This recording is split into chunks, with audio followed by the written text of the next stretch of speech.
Bonjour à chacun, à chacune. La joie de nous retrouver. Je me disais, on s'est vu il n'y a pas très longtemps. On a eu notre veillée du Vendredi Saint il y a quelques jours en arrière. Aujourd'hui, dimanche matin, jour de résurrection. Je me suis dit, tout de suite là, en 3 jours, que de choses peuvent arriver dans le monde céleste, dans le monde terrestre et aussi dans notre monde à nous. Alors peut-être que vous êtes en attente de certaines choses, peut-être que le temps vous semble long, peut-être que le temps ne dit plus grand-chose pour vous, parce que voilà, l'attente est là, parce que pas de retour, pas de réponse. On s'appuie sur la foi, on s'appuie sur l'existence de notre vie, on s'appuie sur les promesses du Seigneur.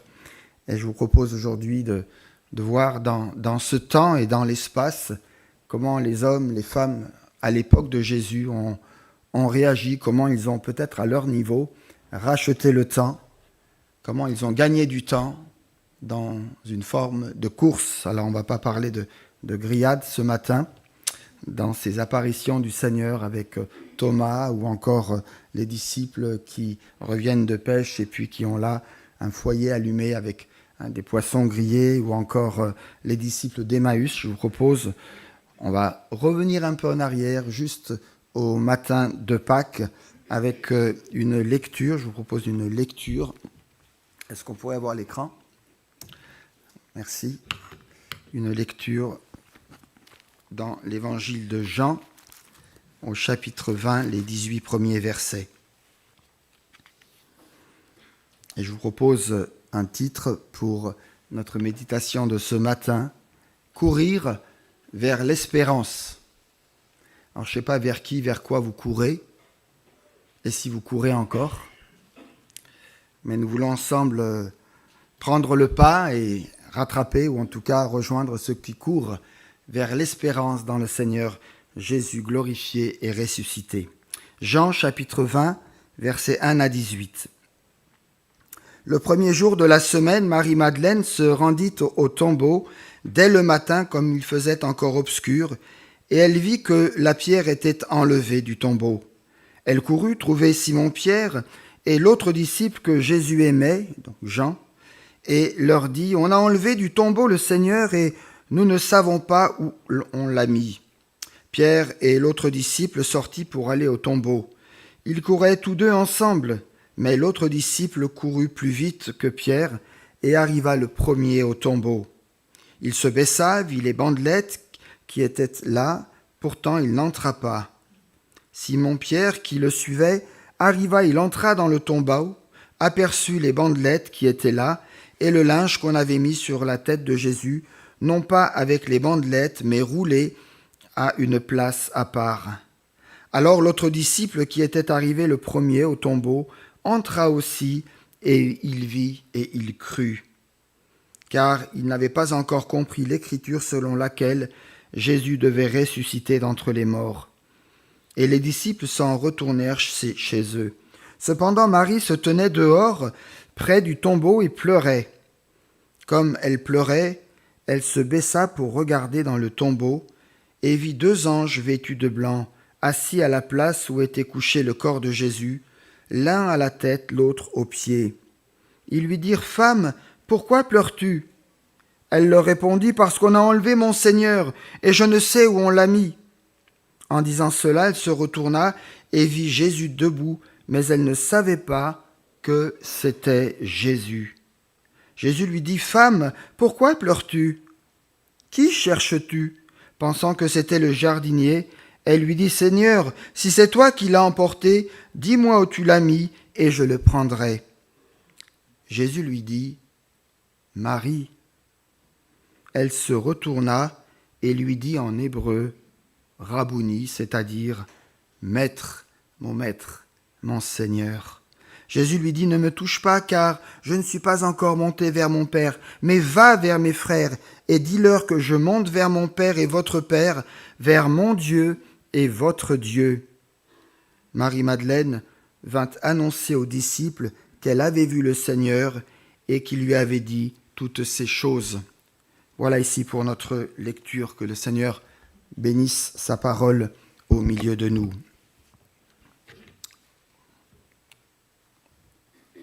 Quelques mots d'introduction. Ce premier jour de Pâques ressemble à une partie de course. Si on fait attention au texte, ça bouge dans tous les sens et c'est rapide. Un événement extraordinaire vient de se produire et tout se met en mouvement. Tout le monde s'agite, se hâte et on court à droite, à gauche. Car la glorieuse réalité de la résurrection de Jésus, on parle de Jésus ici, vient de surgir. Et il faudra encore un peu de temps, ou pour certains beaucoup de temps, pour comprendre et pour enfin croire. Dans un premier temps, on vient constater, on se questionne, on cherche, on essaye de comprendre et de percer le mystère. Frères et sœurs, nous connaissons, nous aussi, ces temps d'agitation personnelle qui nous font courir, qui nous projettent vers l'avant, vers cet idéal, vers cette solution à trouver, vers ces réponses tant attendues qui pourraient nous apaiser, nous encourager pour nous permettre de poursuivre sereinement notre route. Car il faut avancer, qu'on le veuille ou non, il faut avancer, c'est le projet de Dieu. Progresser dans notre marche. Un enfant qui grandit, eh bien à un moment il se met debout, et puis ensuite il retombe, parce qu'à quatre pattes c'est plus facile, c'est plus sécurisant. S'il tombe, il ne peut pas tomber plus bas que le sol, puisqu'il est déjà au sol. Mais à un moment il va se lever, il va bouger, il va se mettre en mouvement, et puis il va commencer à courir et à toucher et à tout. Et là, les parents commencent à s'inquiéter. Une progression dans notre marche chrétienne, si nous voulons toujours plus comprendre et saisir par la foi quelle est l'infinie grandeur de la puissance de Dieu pour nous qui croyons, puissance qu'il a développée dans toute sa force en la faisant agir dans le Christ Jésus lorsqu'il l'a ressuscité d'entre les morts. Éphésiens 1, 19. Nous aussi, nous courons après la vie. Nous courons après nos responsabilités, nos devoirs auprès de nos proches. Nous courons de nos parents, de nos amis, de nos enfants, que sais-je encore. Nous courons dans ce monde si agité et bouleversé. Et nous aussi, nous avons besoin de comprendre ce qui se passe pour bien gérer notre temps. Parce que quelque part, même si c'est compliqué, même si nous ne comprenons pas tout, même si nous rejetons parfois un certain nombre de choses, nous savons, parce que par la foi nous saisissons cette parole du Seigneur, nous savons que nos temps, nos destinées sont entre les mains de notre créature, de notre Créateur ressuscité, de notre Dieu d'amour. Nous sommes heureux alors lorsque nous sommes en marche, parfois dans un déplacement lent, parfois en tâtonnant, parfois dans un déplacement beaucoup plus rapide. Nous sommes en mouvement, comme le dit le psaume 1er. Heureux l'homme qui ne marche pas selon le conseil des méchants, qui ne s'arrête pas sur la voie des pécheurs. Heureux qui peut être traduit aussi par « en marche l'homme », en mouvement l'homme, qui ne va pas au conseil des criminels, qui ne s'arrête pas sur la route des fauteurs. Bible traduit par André Chouraki. Oui, bonheur et bienheureux sommes-nous, bénis sommes-nous, parce que nous aussi, nous sommes en mouvement vers de nouvelles avancées, et cela doit nous rassurer, car en Dieu nous avons la vie, le mouvement et l'être. Et Jésus ressuscité et glorifié nous précède dans tous nos mouvements par son esprit sur non pas les chemins, mais au final le chemin de la vie éternelle. Et c'est pas pour rien que le Seigneur a dit « Je suis le chemin ». Alors on va avancer pour découvrir un peu qui sont les acteurs dans notre course. Oh, ils ne sont pas nombreux, mais ils sont de vrais artistes dans le Seigneur. Pour l'heure, et dans notre récit de ce matin, l'agitation entraîne nos protagonistes dans la course. Nous avons Marie-Madeleine, dont le Seigneur avait déjà chassé 7 démons. Elle court. Elle a été devancée par quelqu'un d'autre, puisque quand elle arrive, et qu'elle arrive au tombeau, elle découvre que la pierre a été roulée. Donc quelqu'un a couru avant elle pour forcément déplacer cette grosse pierre. Elle avertit alors Pierre et Jean, qui à leur tour courent au tombeau. Les autres femmes aussi, elles ne sont pas décrites ici, mais il y a un mouvement, il y a d'autres personnes. Et dans tous les sens, du tombeau chez Simon-Pierre, de chez Pierre au tombeau, c'est qu'un mouvement, c'est qu'un événement important vient de se passer et on ne peut pas rester en place. Il faut faire vite, il faut voir, il faut savoir, il faut vérifier, annoncer la nouvelle. Même Jean n'a pas attendu Pierre. Et une fois lancé, aucun des deux ne s'est préoccupé de la pauvre Marie-Madeleine, qui pourtant, était venue apporter la bonne nouvelle. C'est si fort, si saisissant, qu'on en oublie tout, qu'on en oublierait presque les autres.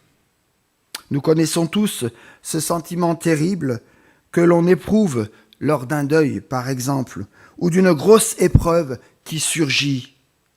C'est comme si tout subitement s'arrêtait. On a les jambes comme coupées, comme paralysées.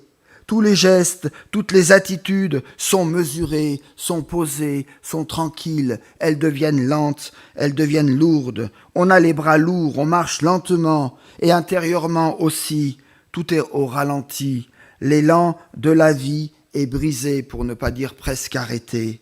Et c'est toujours une victoire lorsque de nouveau on peut s'élancer à l'assaut de la vie. Chers amis, la résurrection de Jésus apporte ici à Pierre, à Jean et à Marie-Madeleine ce genre de victoire. Jésus le vivant veut être pour chacun d'entre nous celui qui fait retrouver le sens de la course. Nous courons, je cours, tu cours, mais dans quel sens? Quel est l'objectif? Quel est le sens de ta course aujourd'hui? Vers qui? Vers quoi cours-tu? Il veut nous donner aussi, nous renouveler dans cet élan de vie et d'une manière personnalisée, comme nous allons essayer de le voir ici à partir de notre texte. Nous avons ici 3 personnes qui courent et pas de la même manière, ni avec les mêmes sentiments. Chacune de ces courses revêt une signification particulière. Et je vous propose donc de suivre en petite foulée, discrètement. Il ne s'agit pas de se faire voir. On va essayer de courir en petite foulée pour essayer de voir qui sont nos 3 coureurs du premier matin de Pâques.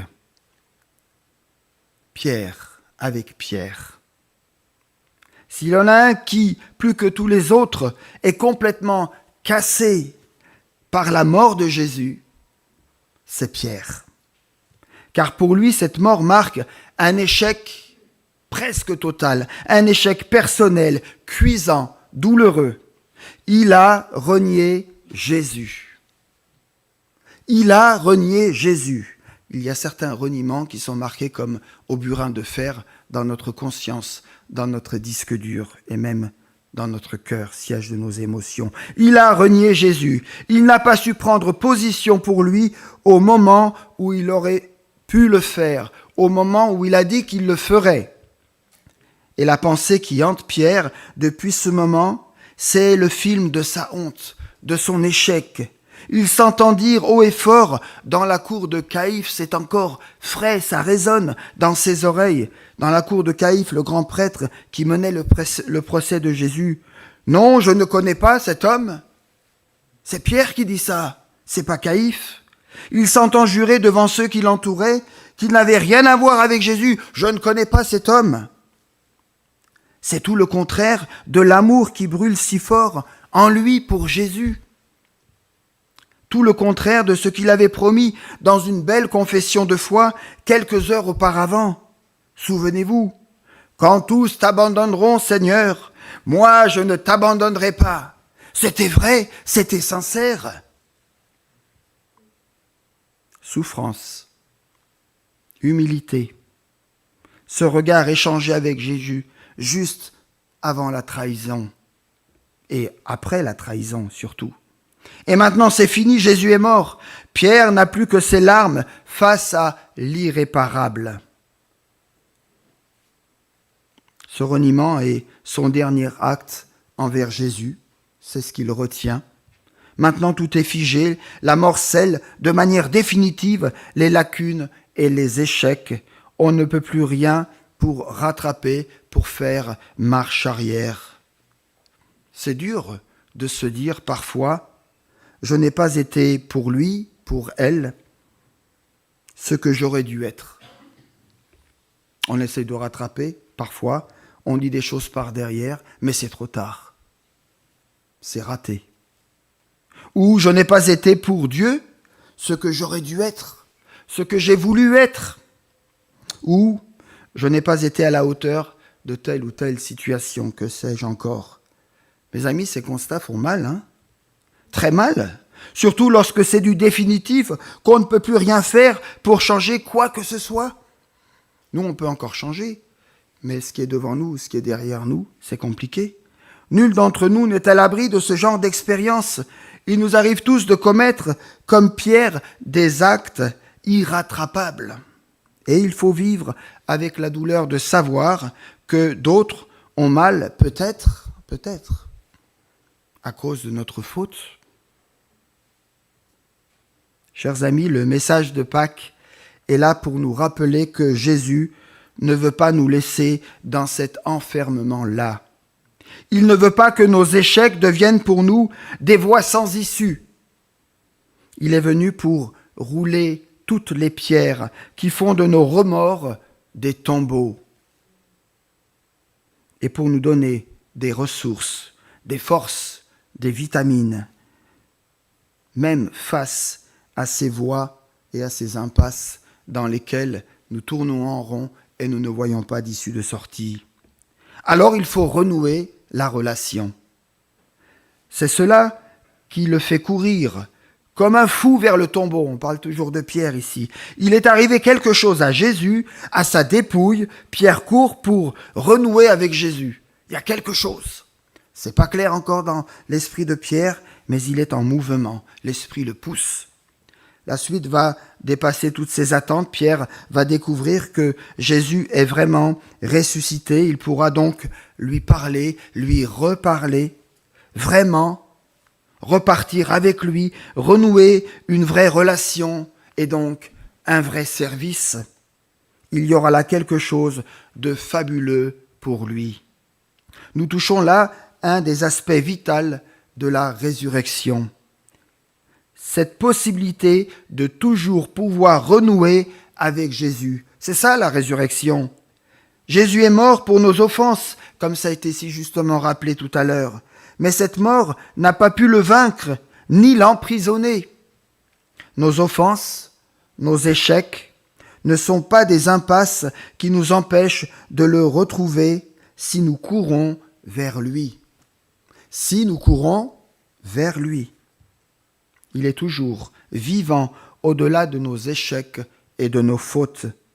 Nous pouvons toujours renouer avec lui. Et il y a là, j'aime pas trop ce terme, mais une chance, un privilège immense, formidable, si nous l'avons déçu et si nous nous sentons complètement cassés de l'avoir déçu. Tout n'est pas fini. Tout n'est pas fini. Il est encore vivant. Et même s'il n'est pas tout à fait vivant pour vous, il l'est, on ne peut pas faire autrement. Dieu existe de toute éternité, il est vivant et la Bible de préciser vivant pour intercéder en notre faveur. Hébreux 7, 25. Et ceci, quelles que soient nos fautes. Pierre rencontrera personnellement Jésus ressuscité quelques heures plus tard, une rencontre seule d'abord avec lui, avec le Maître. Et c'était important d'avoir nous aussi des rencontres seules avec Jésus avant de les avoir d'une manière peut-être plus communautaire, puis en présence des autres disciples. Et là, Jésus lui fera un cadeau formidable. Formidable. Il pourra devant tous confesser son amour à 3 reprises en vue de l'œuvre qui lui était préparée. Jésus vivant, c'est aussi cela. De nouvelles œuvres qu'il veut encore pour nous, même si nous avons nos échecs cuisants, même si nous l'avons déçu. De nouvelles possibilités qu'il prépare encore pour nous, malgré nos insuffisances. Certes, parfois, ce qui a été commis est irrattrapable. Ça laisse des séquelles. Mais parce que Jésus est le vivant, nous pouvons lui confier les conséquences de nos actes sur lesquels nous n'avons plus de prise, car il veut encore de nous au-delà de nos insuffisances. Ça, c'est Pierre. Et on se reconnaît peut-être un peu dans la personne de Pierre, je ne sais pas. Et puis il y a Jean, plus discret, moins agité, celui qui pense l'intime de Jésus. Pierre va se faire semer allègrement par son ami Jean, qui a l'air d'un véritable champion et qui va même le dépasser. Waouh, on n'aurait pas pensé que Jean, discret qu'il était, il avait du tonus, ce petit Jean, ou ce grand Jean. Jean est le seul des disciples à ne pas avoir démérité pendant l'épreuve. Jean a suivi Jésus jusqu'au bout, jusqu'à l'intérieur de la salle où Jésus a été condamné, jusqu'au pied de la croix. Le disciple que Jésus aimait a su aimer son maître jusqu'au bout, non seulement en parole, mais aussi en acte. Il a été un véritable soutien pour Jésus. Et Jésus l'a vu lui manifester une vraie fidélité, alors que tout autour de lui n'était que haine et moquerie.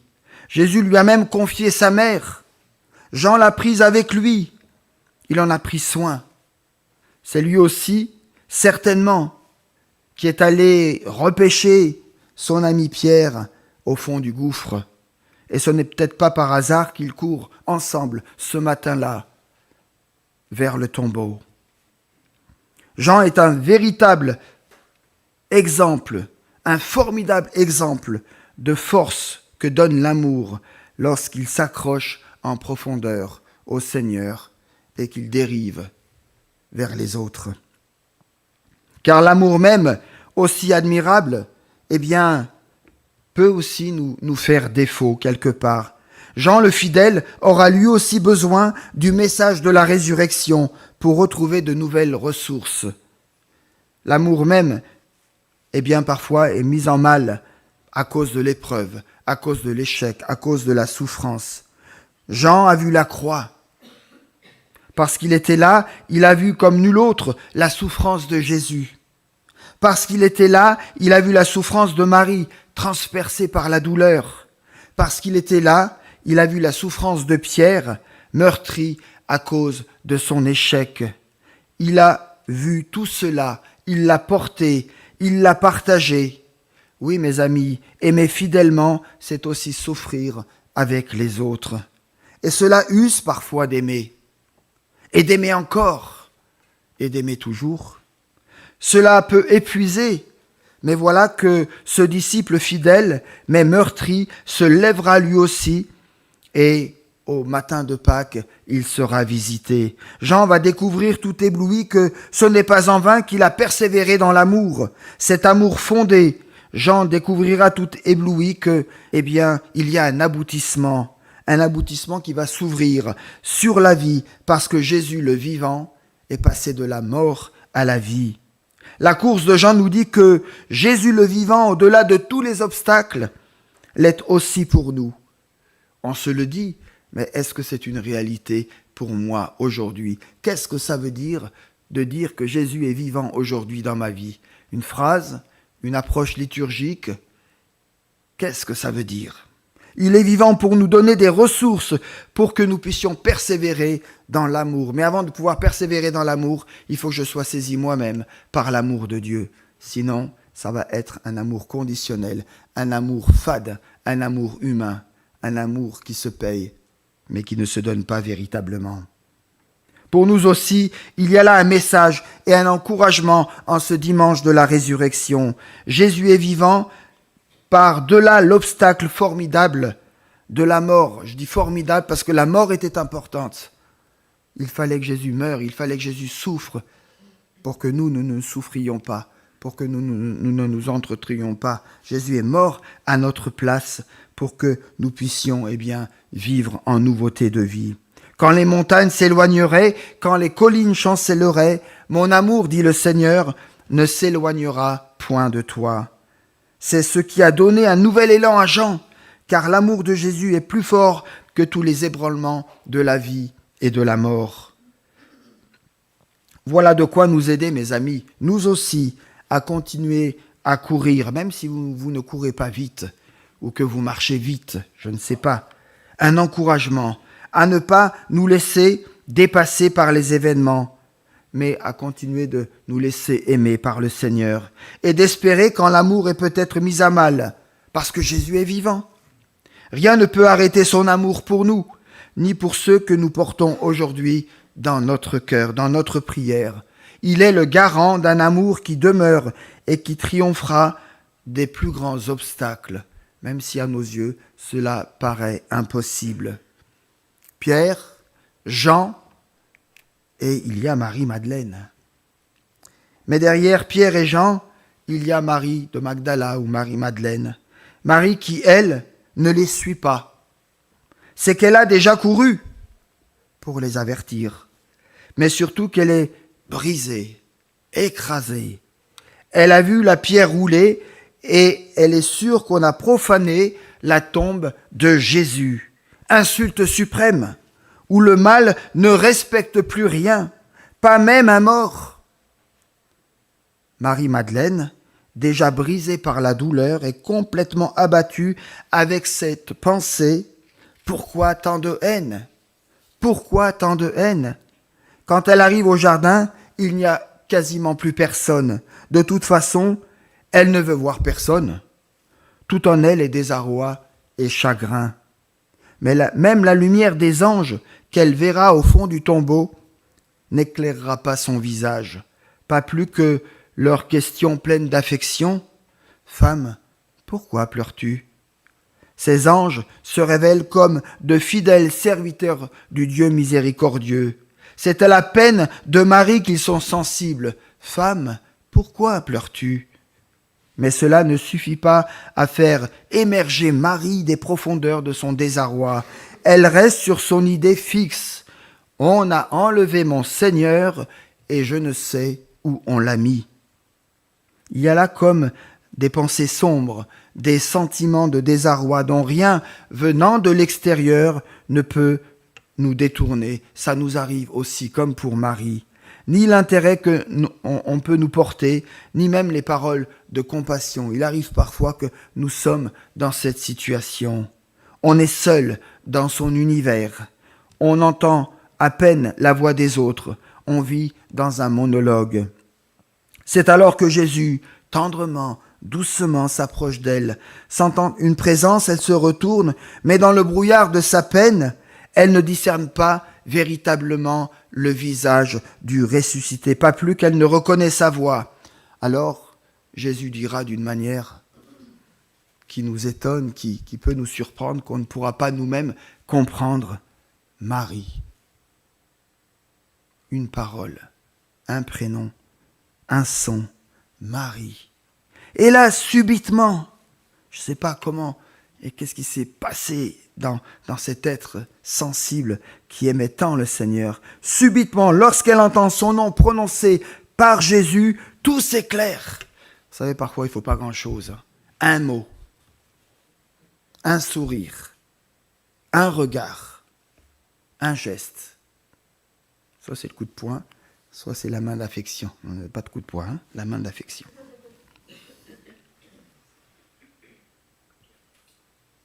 Il a prononcé son nom.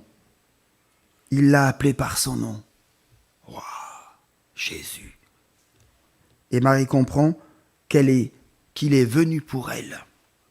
Personnellement. Là, c'est plus pour Pierre, c'est plus pour Jean ou pour je ne sais qui. Jésus est là pour Marie. Le reste peut alors se passer de mots. Inondée de bonheur, elle ne peut que dire Rabouni, mon maître, mon Seigneur, mon Sauveur. Il y a une proximité, il y a ici un respect total.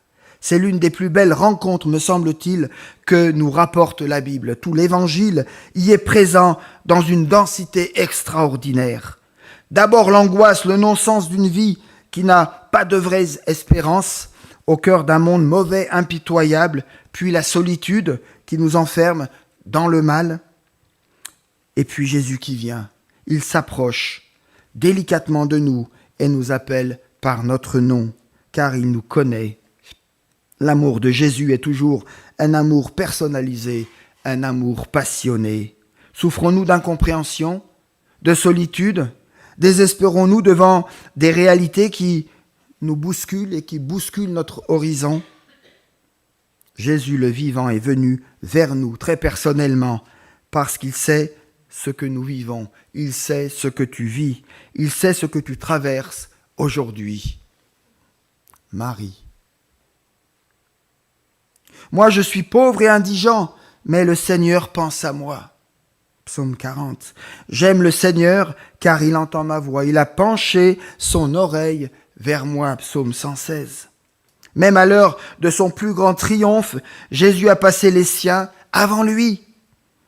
C'est dire combien notre nom est gravé profondément dans son cœur, c'est-à-dire dans ses entrailles de miséricorde. Les entrailles de miséricorde de notre Dieu. On parle ici de la tendresse de Dieu. Et il faudra qu'un jour, on réfléchisse sur ce thème de la tendresse de Dieu, la caresse de notre âme, la caresse de Dieu jusque dans les profondeurs de notre cœur. C'est ce qui est décrit ici dans toute la compassion que Dieu a à l'égard de Marie. Mes amis, comme pour Marie, c'est à nous qu'il dédie sa victoire ce matin. Tout ce qu'il a fait, enduré sur la croix, il l'a subi à cause de nous, pour nous. La mise au tombeau, la victoire qu'il a gagnée, tout cela, il l'a fait pour nous permettre de nous relever, de revivre, de redécouvrir un nouveau printemps et un élan de vie qu'il nous promet, la vie en abondance.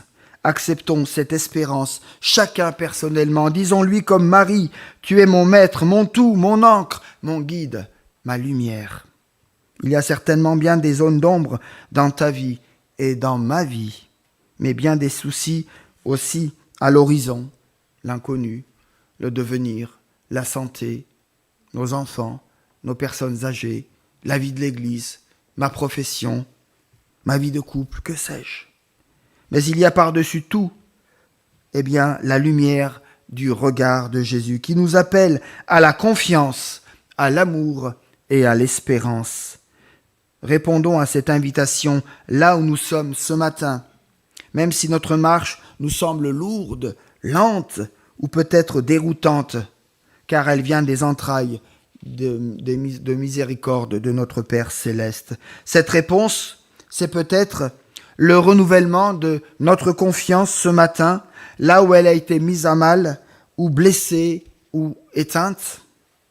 Cette réponse, c'est peut-être la reconnaissance de sa présence, son intervention dans ma vie.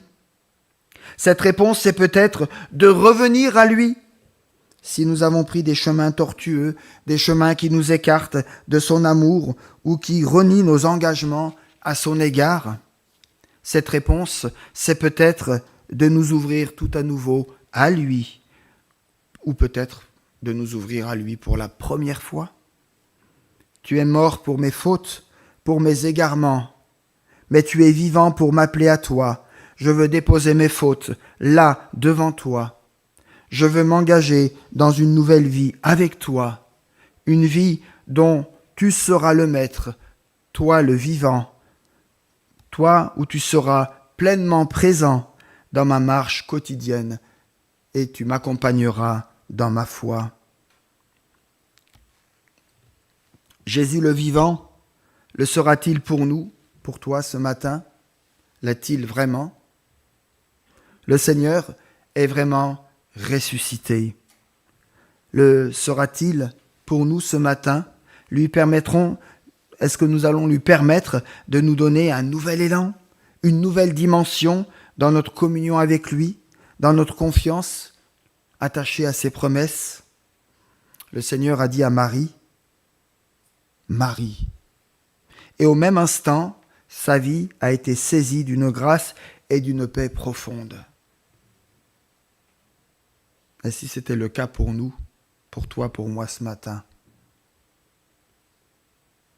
Il nous appelle aussi personnellement pour ouvrir nos yeux et nos cœurs à la vie, à l'espérance, à tout ce qu'il a prévu pour nous, présentement, pour aujourd'hui. C'est seulement quand le Christ nous appelle par notre nom, quand il nous appelle à notre vocation d'enfant de Dieu, de témoin, c'est à ce moment-là, même si peut-être nous doutions jusque-là, que nous pouvons entrer dans ce mouvement de reconnaissance, d'adoration, dans cette marche vers notre sanctification. Oui, mes amis, ne vous posez plus de questions. N'allez pas courir vers le tombeau. Il est vide. Il est vide. J'y peux rien. Il est vide. Jésus n'est plus là. Il n'habite plus à l'adresse de la mort. Allons chercher ailleurs. Il s'est relevé. Il est sorti de l'ombre de son tombeau et il nous invite à rejeter à notre tour toutes nos obscurités, toutes nos sombres situations qui nous paralysent, peut-être encore dans la défaite de la mort, de l'abandon, du péché. Nous n'avons plus rien à faire dans le cimetière de nos doutes, de nos échecs, de nos convoitises secrètes, de nos incrédulités, de nos manques d'amour. De son bras fort et secourable, il nous tire de tous nos tombeaux, là où peut-être ce matin quelques-uns stagnent encore, là où nous faisons peut-être fausse route, là où nous nous obstinons dans nos travers et nos rébellions, dans nos refus de croire enfin que Jésus est ressuscité et qu'il veut ressusciter en toi et en moi tout ce qui est mort ou qui a l'image de la mort. Quels que soient les itinéraires chaotiques de nos vies, que notre foi soit brûlante ou tiède ce matin, que nous soyons des chrétiens réguliers ou des intermittents de la foi, l'aube du matin de Pâques, qui annonce la gloire du ressuscité, est, n'en doutons pas, une bonne nouvelle pour chacun d'entre nous. Une bonne nouvelle pour chacun d'entre nous. Si vous retenez que ça ce matin, amen, alléluia, vous avez tout compris. Dieu vient changer nos cœurs. Il vient insuffler en nos âmes son esprit de vie et de résurrection, là où l'ennemi veut mettre un esprit de mort, de défaite, d'échec, de culpabilité, de honte, de détresse.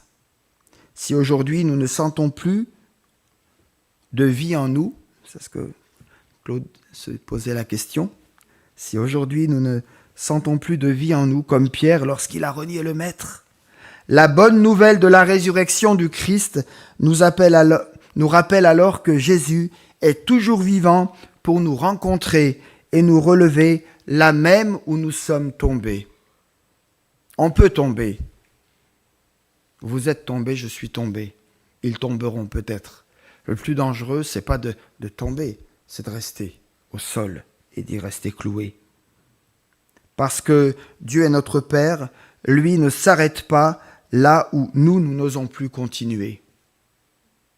Parce que Dieu est notre Père, lui ne s'arrête pas là où nous n'osons plus continuer. Je leur dis encore une fois, c'est clair pour tout le monde. Que l'Esprit Saint nous accorde ce matin de pouvoir en nous-mêmes opérer ce passage. Pâques, c'est ce passage de la mort à la vie. Cette Pâques, ce retournement, ce revirement, cette reconversion, pour que nous puissions vivre et croire et témoigner de façon crédible et avec force de la glorieuse victoire du Christ ressuscité. Jésus-Christ.